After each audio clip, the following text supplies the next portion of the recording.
সালামু আলাইকুম গাইস। আজকে একটা গুরুত্বপূর্ণ বিষয়ে বলার জন্য আজকে এই ভিডিওটা তৈরি করা। তো মূল বিষয়টা হচ্ছে এই বৈষম্য বিরোধী ছাত্র আন্দোলনের মাধ্যমে আমরা যে স্বাধীনতা পেয়েছি, তো স্বাধীনতা তো ঠিকই পেয়েছি, কিন্তু আমরা প্রতিদিনের নিউজের মধ্যে আমরা দেখতে পারি যে আমাদের এটার পরিবর্তন হয়েছে, এই নিত্য প্রয়োজনীয় দামগুলো কমতেছে। চীন থেকে পেঁয়াজ আমদানি হচ্ছে, পাকিস্তান থেকে পেঁয়াজ আমদানি হচ্ছে, এরকম নিত্য নতুন নিউজগুলো আমাদের সামনে প্রতিদিনই চোখে পড়ে। তো আদৌ কি এটা সত্য যে আসলে এই জিনিসের দামগুলো কমছে? এই যে ভারতে ইলিশ রপ্তানি বন্ধ হয়েছে, তাতে ইলিশের দাম কমে এসেছে। আসলে বাজারে কিনতে গেলে কি সঠিক এই কম দামে আমরা ইলিশ পাচ্ছি, না এগুলা সব দেখানোর জন্য নিউজ মাত্র শো করা? এই বিষয়টা আজকে যখন আমি সাধারণত বাজারে যাই না, তো আজকে আমি এক কেজি পেঁয়াজ আনার জন্য বাজারে গেছিলাম। তো আমাদের এই এলাকাতে যখন আমি এক দোকানে যাই বাজারের জন্য, তখন গিয়ে পেঁয়াজের দাম জিজ্ঞেস করলে ওরা বলে যে 120 টাকা কেজি।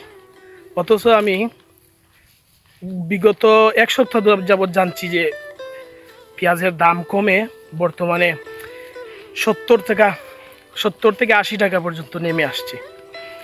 কিন্তু এই যে আমি 1 কেজি পেঁয়াজ কিনে আনলাম 120 টাকা দিয়ে।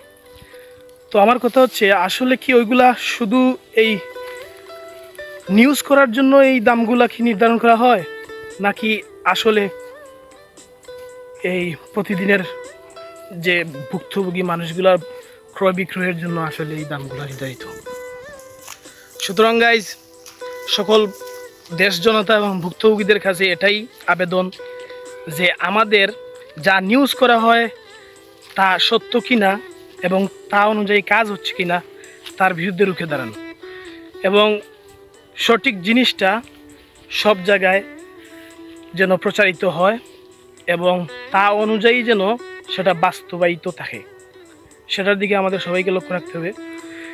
এবং এগুলোর জন্য যদি কোনো অসৎ ব্যবসায়ী এর সাথে জড়িত থাকে বা যে কোনো ধরনের সিন্ডিকেট বা অন্য কোনো কিছু থাকে, তো এগুলোও আমাদের সবাইকে দায়িত্ব যে ওগুলো ধরিয়ে দেওয়া, আর ওগুলোর সংশোধনের দায়িত্ব আমাদের সবার। আর যেহেতু আমরা এক বিশাল বৈষম্য বিরোধী ছাত্র আন্দোলনের মাধ্যমে আমাদের একটা অর্জন বিরাট, আর তা আমরা বৃথা দিতে দেব না, এবং তা অনুযায়ী আমাদের সবাইকে এগিয়ে যেতে হবে। ধন্যবাদ গাইজ, দেখা হবে অন্য একটি ভিডিওতে। সে পর্যন্ত ভালো থাকেন। আসসালামু আলাইকুম।